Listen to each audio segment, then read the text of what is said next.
One of my favorite games to play is giving people three different Lupin the Third plots and then making them figure out which ones are real and which ones I made up. Sometimes I give them all real ones just to fuck with them. Miyazaki's Lupin, Delaney Jordan. The Daily Grind, Chapter 194. Epilogue.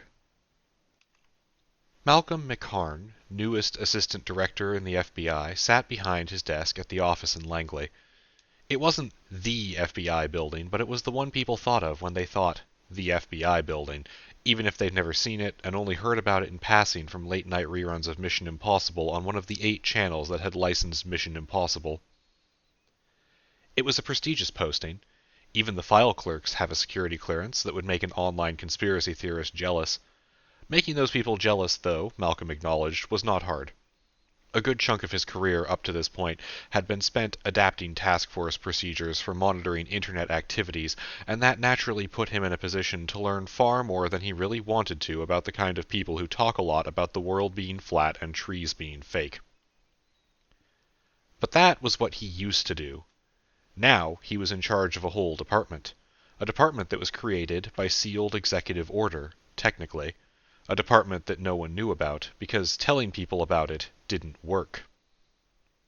Malcolm had been, at the very least, looking forward to getting to meet the president and ask exactly why he was being put in charge of a secret part of the Federal Bureau of Investigation, but as he was informed by a man he never got the name of who spoke with a frankly alarming level of calm, the president was unaware of the department's formation or of his own signature on the form that created it.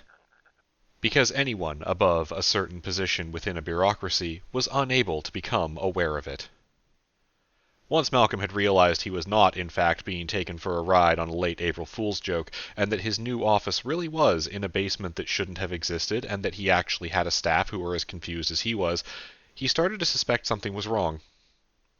Not wrong with the situation. He didn't need the West Point education and years of distinguished service for his instincts to have been screaming at him from the moment he got the phone call.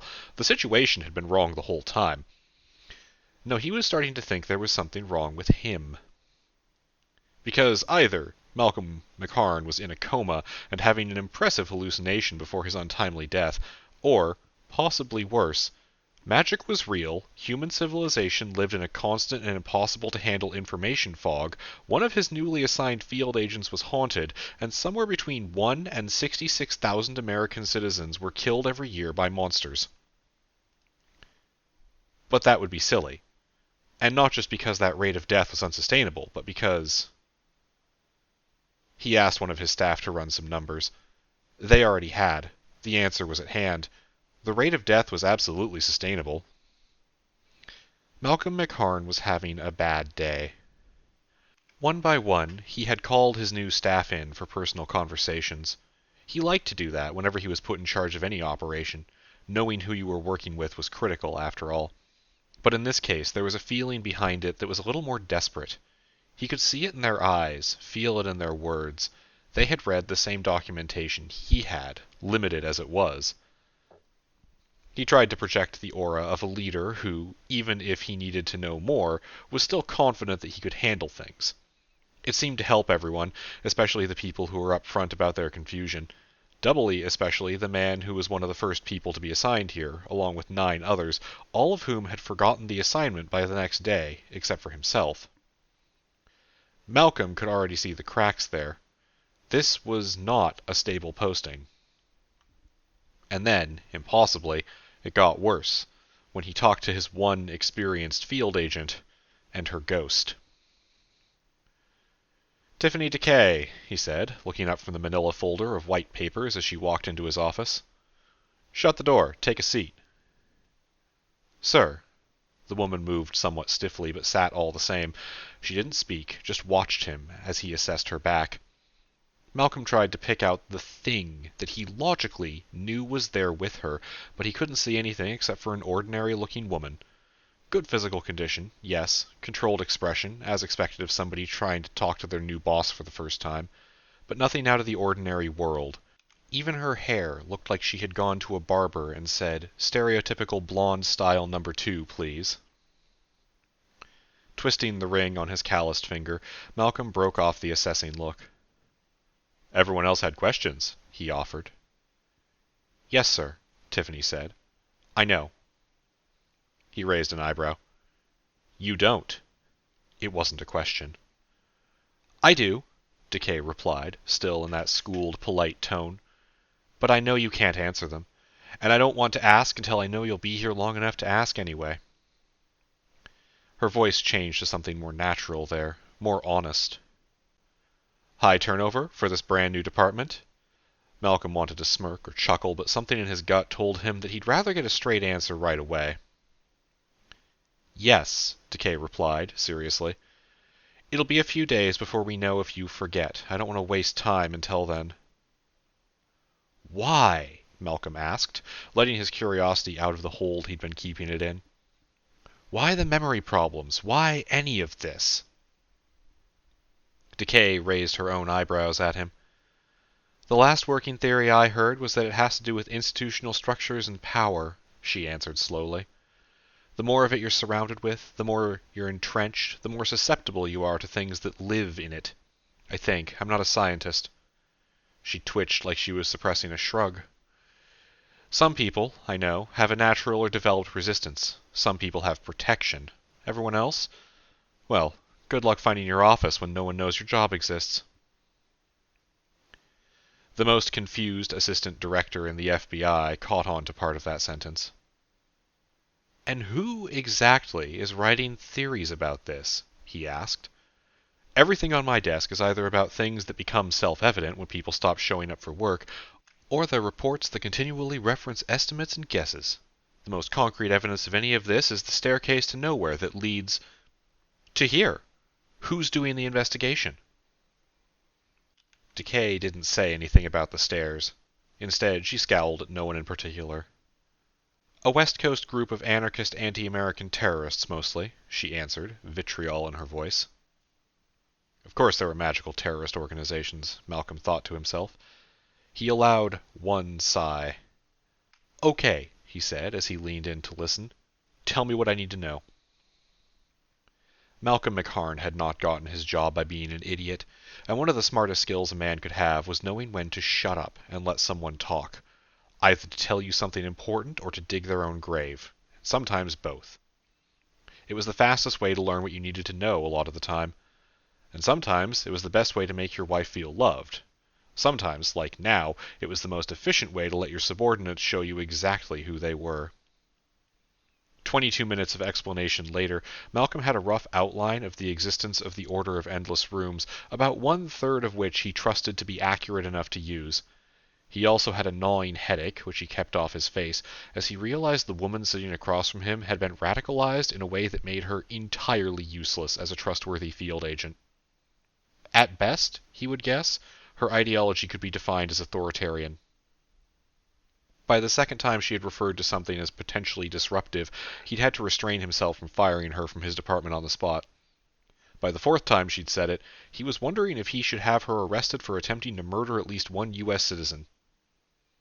Maybe she had been arrested. Maybe the incorporeal life form that made itself known mostly to prove a point also made her impossible to keep in a prison.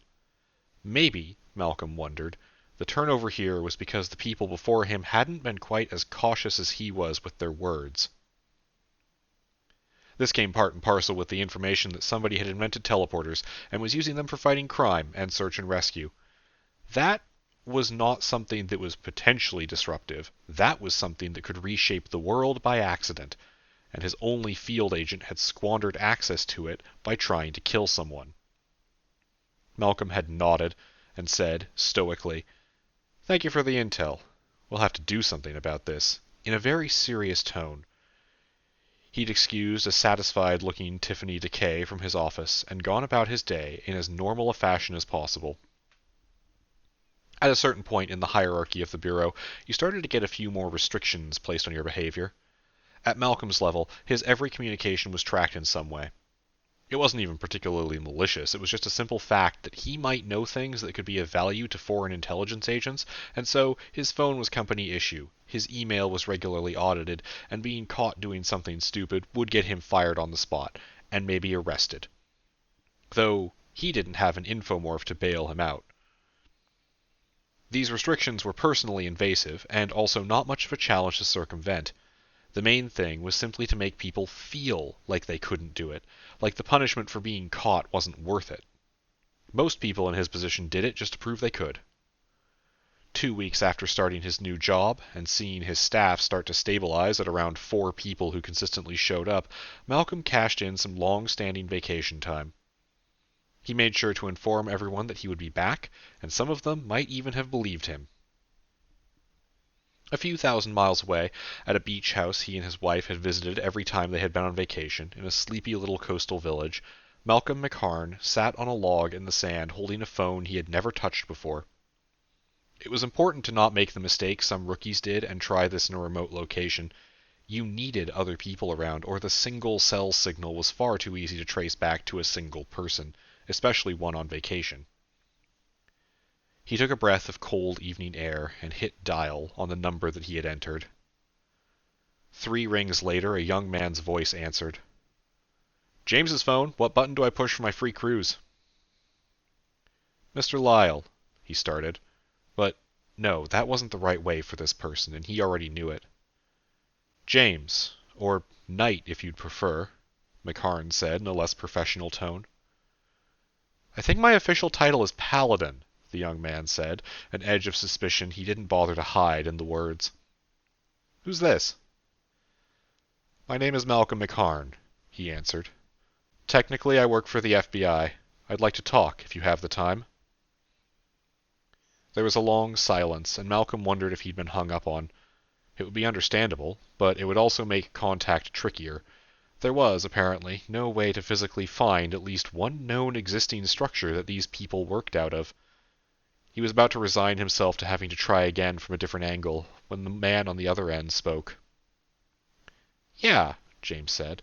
"I've got a minute, and your use of the word technically is doing a lot of work. How's your day going?" Malcolm couldn't help it. Sitting on his log, he barked out a laugh, startling a seagull that had been poking around nearby. "If I'm lucky," he replied, "you'll believe me when I tell you it's not great."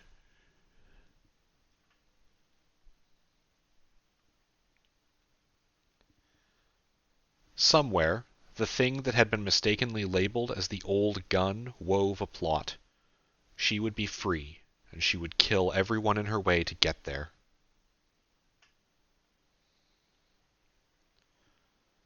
Harlan, who was technically the third Harlan, but no one called them anything except just Harlan, was pressed up against the wall just to the left of a door that was a little too ostentatious.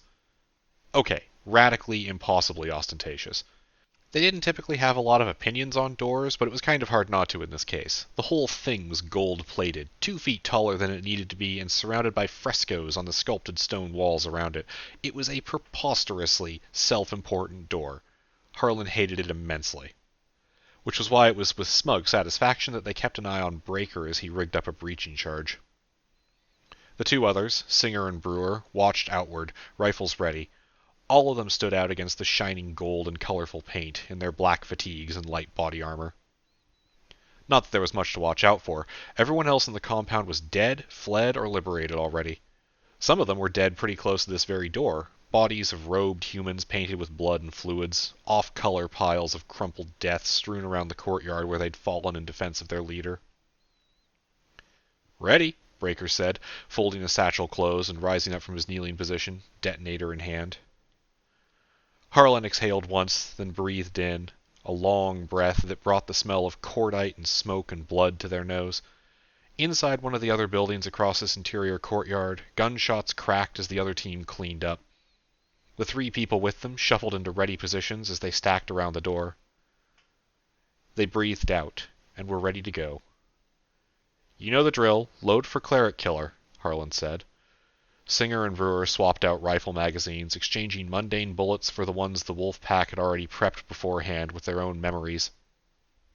The ones imbued with memories of failure and sickness specifically. Their own gun was already loaded, a magazine holding what they abstractly knew were some of their own old thoughts, ready to do their job again. A quiet chorus sounded as everyone marked that they were prepared. "Go," Harlan uttered. And on cue, Breaker hit the detonator, satisfyingly annihilating the stupid fucking door. The four of them flowed through the smoke like ghosts as they poured into the room, acquiring their target and opening fire without hesitation. The figure at the far end, a corpulent man in red and silver robes, standing supporting himself on some kind of religious-looking staff as he was in the middle of hobbling toward what was probably an emergency exit, began taking shots immediately. He had turned the explosion, and there was still a chunk of door stuck in his head where the wound had already sealed itself shut around the debris. He gave them a twisted look of fury and indignation through the gunfire. "Heretics! Die!" the man screamed. Brewer crumpled, already gone. Breaker caught some of it, but didn't stop shooting even as one of his arms was pulverized by the yell. The man in the robes kept gaping his mouth like a fish, planning to yell again, a voice that could rend flesh and powder bone even over the cacophony of gunfire, but it was too late for him. A bullet went through his skull, and he had the look of almost shock as pain caught up. Then another, and the rest. 3.5 magazines, emptied mostly on target, loaded in a way designed to kill something exactly like this. Something that normally wouldn't be able to die. Cracks in the flesh and lines of corruption spread out from the impact sites in his head and chest like vines. He dropped to his knees as the team stopped firing, Singer and Breaker already reloading while Harlan just kept their eye on him. The man had taken enough damage to kill a modern combat aircraft, much less a human being, but that didn't mean much sometimes. The asshole's glassy eyes focused one last time, swiveling sickeningly through the ruin of his face to lock on to Harlan. He worked his shattered jaw, trying to produce any kind of sound with lungs that had already been carved up. He got as far as a tiny croak before Harlan pulled their sidearm, shoved the first memory they had available into the bullet, and shot the guy in the head again. His head lit up from the inside out, like someone had crammed a small sun into his skull. He did not scream. There wasn't time. He just collapsed, robes as bloody and shredded as all the others. "Clear," Harlan called, sweeping the room, and heard it repeated back from 2 other survivors of their team. And that was it. They radioed the other team in the compound at the perimeter outside. "Priest confirmed dead," Harlan said, checking the body and confirming the successful kill with the enchanted ammo had led to the man spawning more empty bullets as a reward. "Any trouble?" "We have 3 initiates prisoner," one of Harlan's men radioed back. "Tried to run. What do we do, cut 'em loose?" "Just shoot them," Harlan said flatly. "No one here that wasn't in a cage deserves to live." "Yes, boss." In the distance, Harlan heard gunshots. Now that the fighting was done and the blood cooled, they had time to be disappointed, or sad, or disgusted. But only for a moment, because now it was time for cleanup. To sweep up the fresh bullet drops, strip anything of value from the building, especially documentation, get medical attention for any wounded, get the victims out, and then leave before the police showed up. It wasn't exactly easy to kill a building full of people in the middle of Berlin and go unnoticed for long. But it was, Harlan figured, worth it. Even as they tried in what they knew was a vain effort to remember exactly what they had put into that last shot without thinking, to pull up a memory that wasn't just forgotten but burned. They knew, at least, that it was worth it. There was one less monster in the world. Sooner or later they'd get them all.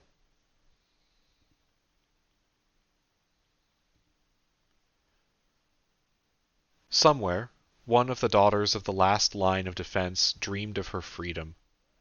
She hated the thought and wished she'd never had it, but she couldn't let go of it now.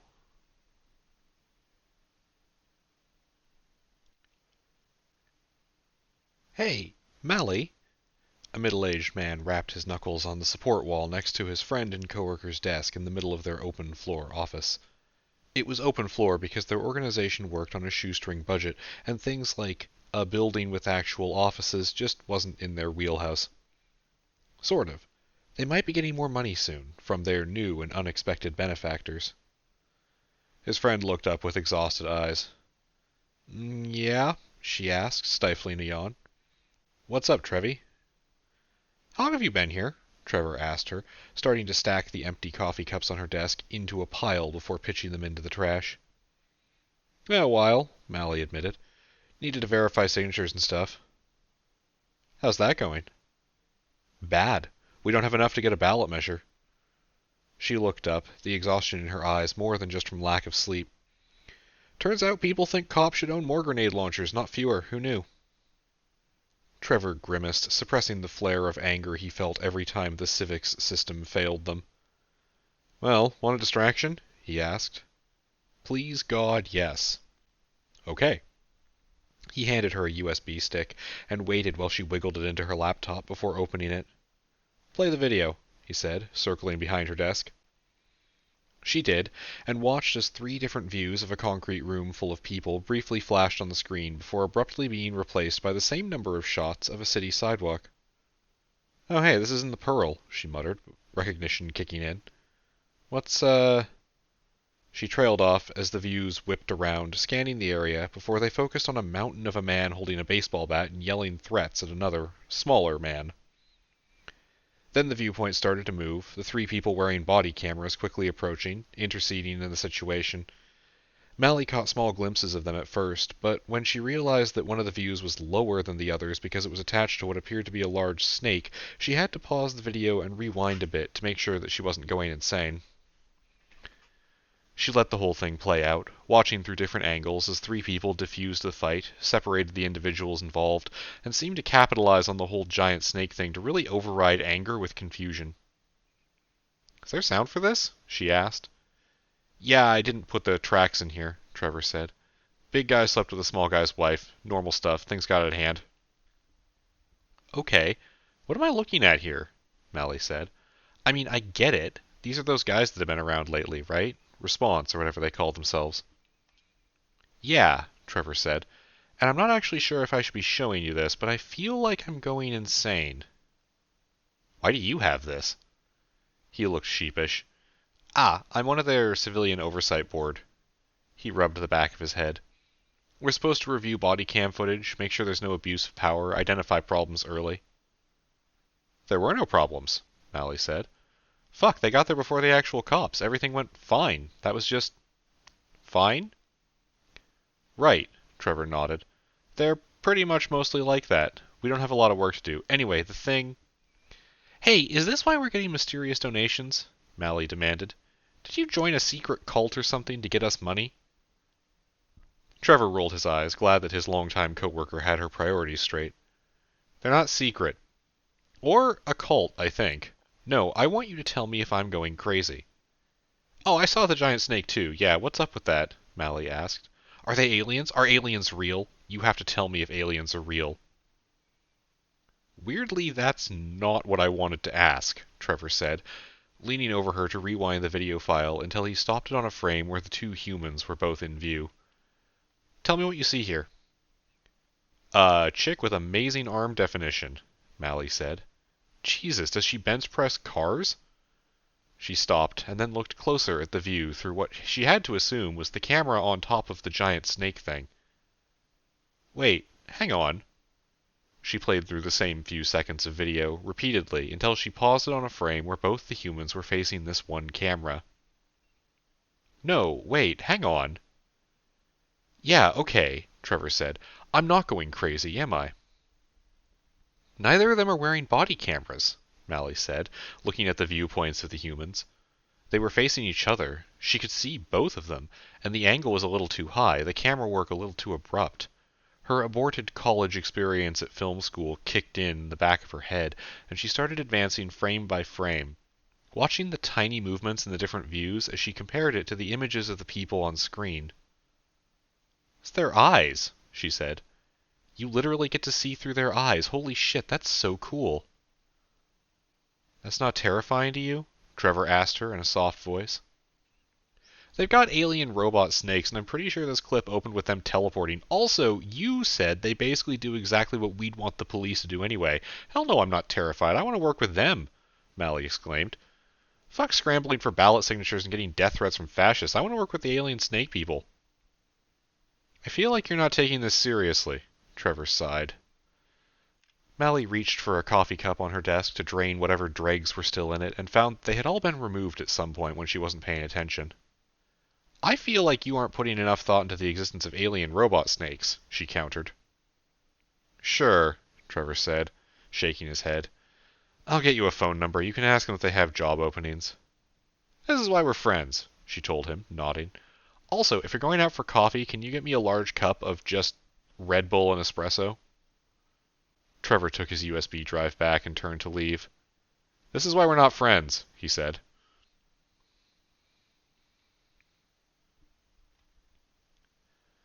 The right person at the right time wanted to scream as one of the lights under their care was extinguished, but couldn't.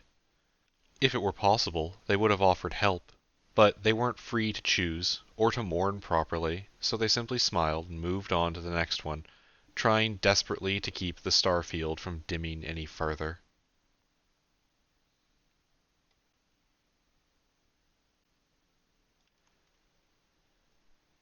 I still hurt. They hurt me. They tore me from my domain, but I killed so many of them they put me back. Killing solves problems, but I still hurt. It has been generations. I have made generations. I made toys to breed more toys, spawning more of themselves to protect me. They worship me. I deserve it. I am a god. They are toys. They break too easily. They are ugly and stupid. They should worship me. The worship makes the hurt fade, but not go away. The invaders return, the ones that break my toys. I try to hurt them. I want them to bleed and die and suffer and feed me. I want them to drain into my domain, to take everything they have. They do not die. I hate them. I hate them. My toys fail. I hate them too. Some of them try to run. I make the others break them. They are mine. I want more invaders that are prey. I want the weaker ones, the smaller ones, the ones that I can make break each other and eat their worship, but they never arrive anymore. I know outside exists, outside my domain. I command my toys that listen to go and bring me prey. They don't come back. I hate the outside, my stupid toys and the invaders. I hate so many things. I am the best at hating, but I still cannot kill them. But then, something different. The voice in the dark is back. Not my dark that I used to hurt them, but the dark around me, outside of outside, the other dark. The voice calls. It likes me. It wants to talk. I don't reply. I think it wants to kill me. I would kill it if I could. The voice finds me anyway, laughs at me. I hate it. I hate its laugh. I will find a way to kill it. It tells me I cannot. That we are brothers. It tells me it likes what I have done with my domain. Of course it likes it. It should worship me too. It laughs again, says no, tells me how I can kill better, tells me a trick it has found to put a weapon in one of the revolting prizes I must offer, to kill invaders who fail a secret test they will never know. It is a good idea. I hate it. The voice disgusts me being right. I use the idea anyway. Splinter off a sliver of my domain, shape it, add it to the prize I was struggling not to extrude. Then, waiting, the invaders will be back, and I will kill them, and they will bleed and die and worship, and I will stop hurting.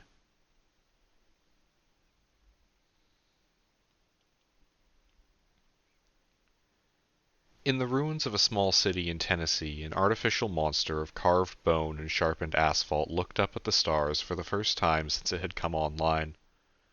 It didn't know what they were, but it knew they meant something. It stood and watched, the raccoon it had been hunting for no reason, escaping, as the creature began to imagine what it meant to be free.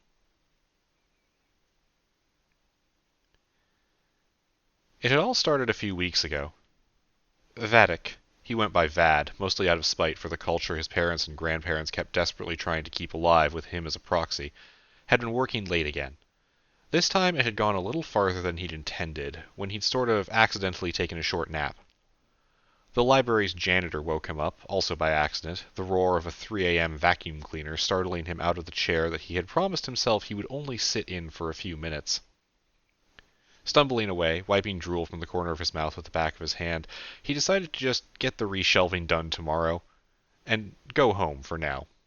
The library would still be here, and it would be short-staffed then, too, so he would have plenty to do. It wasn't like he would quit or anything. He liked his job. Or the idea of his job, anyway, even if he did feel like a fraud sometimes. In a lot of places, including here, librarians had actual degrees in library science and years of experience. He had a degree in agricultural engineering, an anxiety disorder, and no motivation to do anything with agricultural engineering. He'd started filling in here a year ago, and as other people had left and funding had plummeted, he had stuck around and continued being the human bookmark that helped keep the public library running. Even as his personal life crumpled around him, at least he had a job he was kind of proud of. Then he had tried to leave that night via the back stairwell that led directly to the employee parking lot. Except, when he opened the stairwell, instead of stairs there was just more library. Bookshelves, but not any bookshelves that he had ever seen here. Vad had blinked, shut the door, taken a deep breath, and opened it again. Stairs. Cool, sleep deprivation. But maybe. Over the next week, he had consistently checked the stairwell door, every time he walked by, every time he went on break, every excuse he'd had, because maybe. And then, next Tuesday, he had stayed late. For no reason, just curiosity. Because maybe. And at 3:04 a.m., the back stairwell opened, but not to stairs. Vad shut the door, opened it again. Shelves. Shut, open, shelves. He timed it out. 3:04, or maybe a bit earlier, to 3:09 a.m., Tuesday, a hole in the world to somewhere else, somewhere that looked like a library but felt like a deep cavern, even just looking at it from the outside.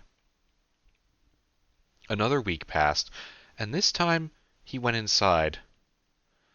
The shelves went on in every direction, on all sides of the door. He couldn't see over them. There were too many, and they were all far too tall. Once he got close to one, he realized they were 10, maybe 20 feet in height, going up to leave only tiny gaps around the ceiling and the dimly buzzing light fixtures up there.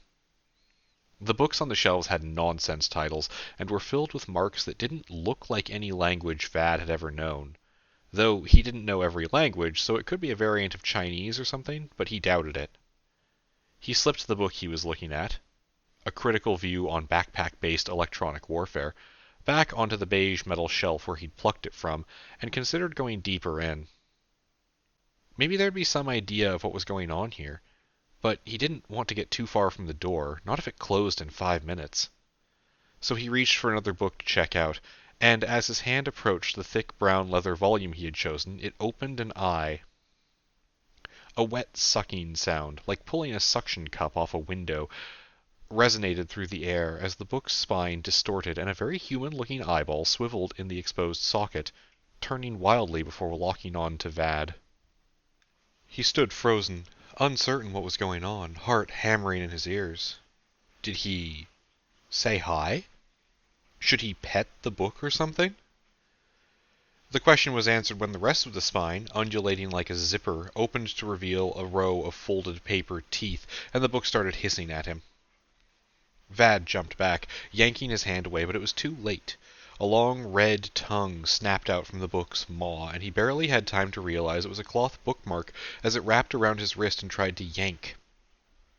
But the book, for all that it surprised the shit out of him, still massed way less than Vad did, so he didn't really move. The book did, though, flying off the shelf and slamming into his wrist, mouth distending and teeth sinking into his unprotected flesh.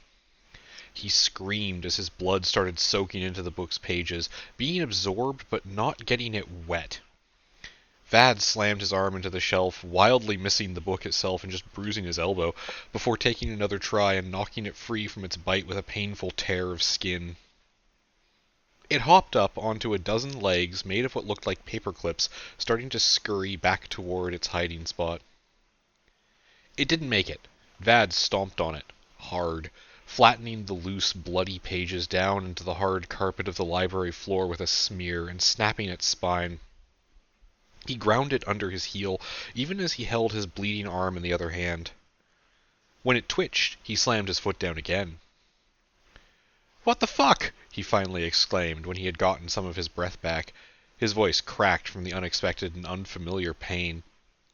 What the fuck is that? He asked no one in particular, toeing the book with his shoe, which was now also soaked in his own blood and a thick black ink. Something glittered on the floor, and he jerked his foot back from it, kicking the corpse of the book away, but leaving behind what looked like a small, softly glowing sphere. Through the gnawing pain of his arm, he felt the pull of his curiosity come through. Kneeling down and feeling a little lightheaded, he kept his good hand on the cuts as best he could, while reaching out with his injured hand. Some kind of gem? He asked quietly. Then he slipped in his own blood, and his hand crushed the orb into the floor with a small burst of painless pressure against his palm. And in the forefront of his mind, a thought that he knew wasn't his let him know that he had earned something. +1 species rank. Goshawk, Northern American. Vad pushed himself up to a kneeling position, looking at his hand. What? He looked around, seeing row after row of books around him, the path back to the door to reality swimming in his vision. I should go, he said woozily. He had lost far more blood than he'd realized. Or the book had poisoned him. Wouldn't that be a joke? A venomous book. He coughed a laugh to himself as he stumbled forward. A poison pen letter, Vad mumbled. Wobbling on his feet, he turned one more time to look at the library that he absolutely would not ever be returning to. 20 different eyes on both sides of the shelves opened and stared back. Vad uttered a quiet "Churt," the one word he had actually stolen from his own heritage, and then turned and ran, slamming the door behind him on the other side. A couple months ago, there had been a speaker who had used the library to talk to some of the younger kids in the area. It had been a short talk on how to handle dangerous situations, and a lot of kids had been forced to attend either by their school administration or their parents. Vad hadn't set in on the whole thing, but he had overheard a small bit that had stuck in his head. The man speaking had advised the kids, most of them not white, that if they were ever in trouble, especially if it was trouble they caused, they shouldn't call the police. That around here, the police weren't likely to be their friends, and that talking to them could make the problem infinitely worse.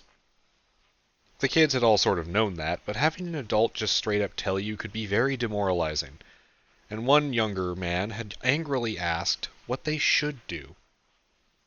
And the speaker had said that if you were ever in trouble, real trouble, and you needed help immediately, that there was a number you could call, and someone would show up. No judgment and no violence. They would be there to help if you couldn't get a friend or parent to bail you out. Vad had saved that number, just in case. And while he wasn't sure exactly where the line was for real trouble, he felt like this counted.